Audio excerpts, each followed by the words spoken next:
A'udhu billahi minash shaitanir rajim. Bismillahir rahmanir rahim. Thank you so much for inviting me and for having me here. I really appreciate it. It's such an honor. And to Dr. Anas, even though he's not here, for his kind words about my book and our relationship. I was asked to speak about three things. So my experience as a IIIT author, my role with the editorship of Aegis, so the American Journal of Islamic Social Sciences. I was the editor for 5 years, so to reflect on that and to reflect on Dr. Jamal as a mentor. So hopefully, inshallah, I can do that. I think I'm one of those scholars that Dr. Anas was talking about, the young people who might not have had their voice heard if it hadn't been picked up by IIIT. I had converted to Islam in 1994, which was the second year of my PhD, and I switched my topic. I was going to be studying ancient Greek relativism to the experience of putting on and wearing hijab. So the book became a story about Muslim women's experience of hijab and to comparing that with the media portrayal of hijab and the academic critique of hijab and basically giving a reply, like a response. What can a hijab mean to a modern woman who thinks of herself as a rational, educated person? So that's what the thesis was, and that's what eventually got turned into a book.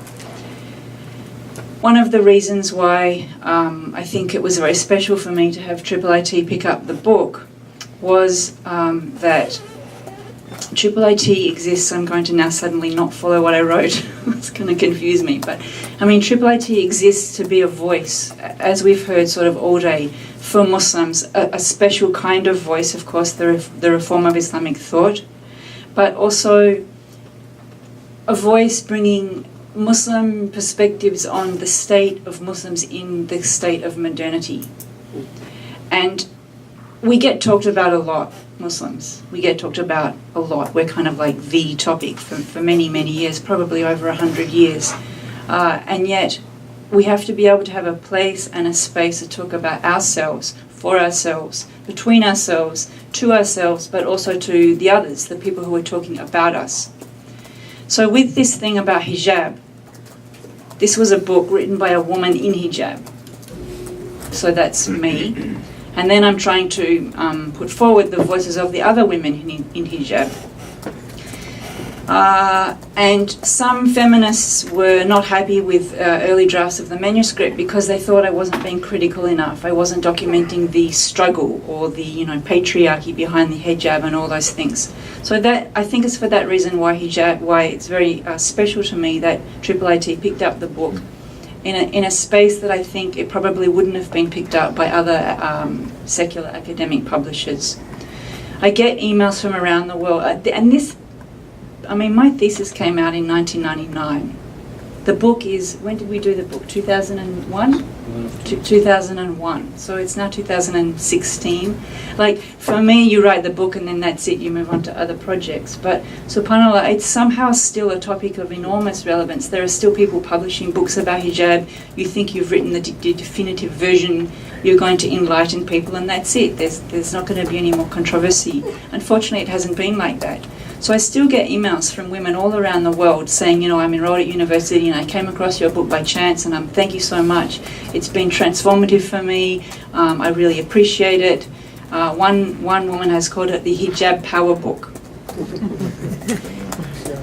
Alhamdulillah. So one of the latest emails I received was this summer from a young woman in Pakistan saying that she uses my book in her class and she notices a transformative effect in a positive way on her students.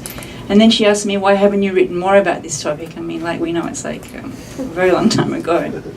And she said, quote, yours is one of the few female voices that faithfully represents tradition to young students. He didn't try to micromanage me. He seemed to understand my vision and he was very supportive of it. I was never sort of, hauled into the office or told do this and this and this. I wrote editorials every issue for all those years. Actually, I never got any feedback about my editorials at all, so I decided that nobody was reading them. But just to give you the idea of space, the only time I ever remember being questioned was once when I had rejected a book review that had praised Saudi Arabia as a democracy.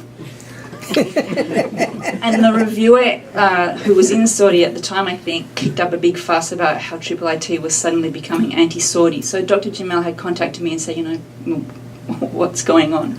And I just explained to him my reasons for rejecting this review, putting forward Saudi Arabia as a democracy, and that was that. I didn't hear any more about it. So the idea of scholarly objectivity, of excellence, which have come up before, of robust theoretical work, this was the vision I had for ages, and Dr. Jamal fully supported me in that. I was given a free hand to accept or reject whatever article I wanted based on those criterion to write my editorials. I even once rejected a pro-Islamization of knowledge piece that had been written for the forum section, and he never tried to interfere and say, no, this is a IIIT thing, you should publish it.